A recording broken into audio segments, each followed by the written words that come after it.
I'm often asked by people what my favourite album is, LP, call it whichever you want. And it's a bit of a difficult question to answer, really, because it does change from time to time. But after giving it some thought, I've had to settle on this one. Elton John, Goodbye Yellow Brick Road. I think it was 1973 it came out. I'd got other records of Elton John's and I'd pretty much enjoyed all of his music. But this is the one for me. This is the one that I always go back to. In fact, it wasn't just one LP, it was two LPs.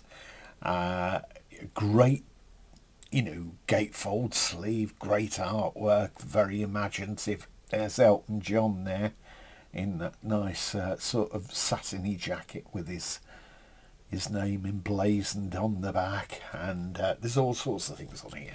Another picture of him on the back, a little yellow teddy bear there, and it's got all the lyrics in here, photographs, Bernie Taupin. There's inside there's some great notes here by an essay, in fact, written by John Tobler in 1995.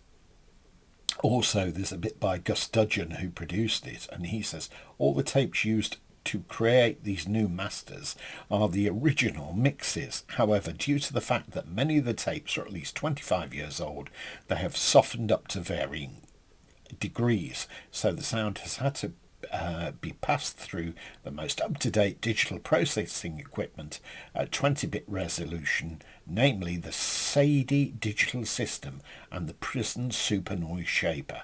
The effect is purely to enhance rather than colour the sound. Right, that's all the technical bits out the way. I bought this album, then I bought a copy of it for my then girlfriend called Isabel Atkinson.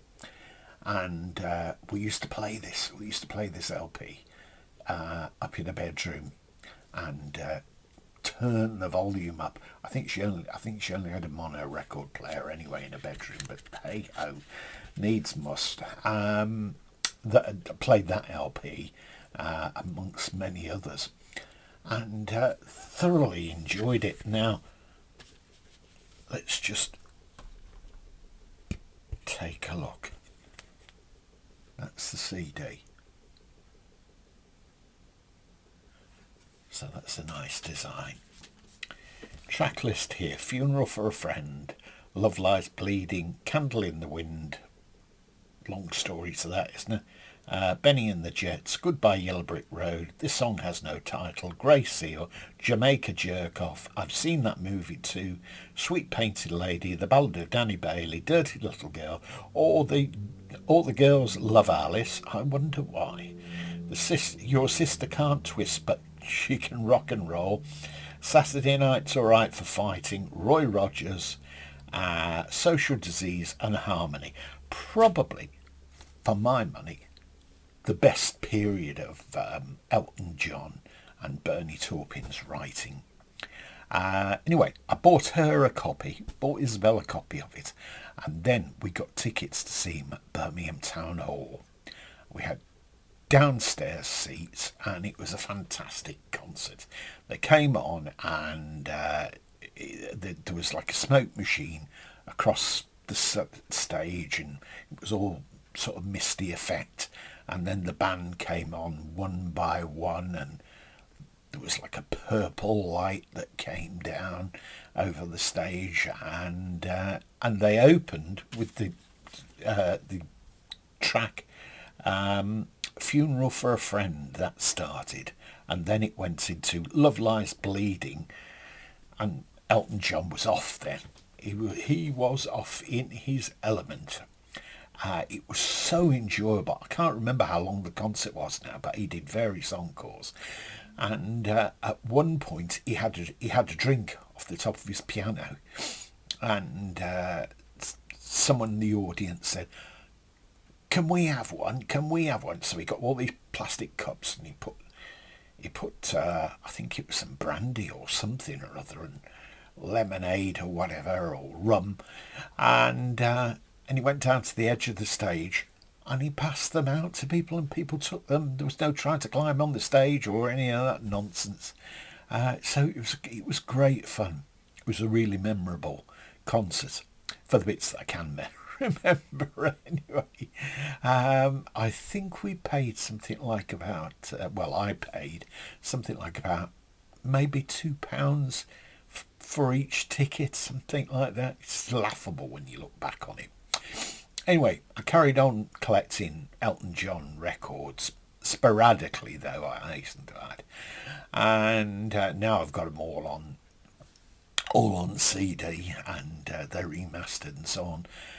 Years later, it would be 1984-85, we moved as a family to Watford, and we were about 5 minutes from Vicarage Road, Watford's football ground. Now, anyone who knows anything about Elton John knows of his association with Watford Football Club.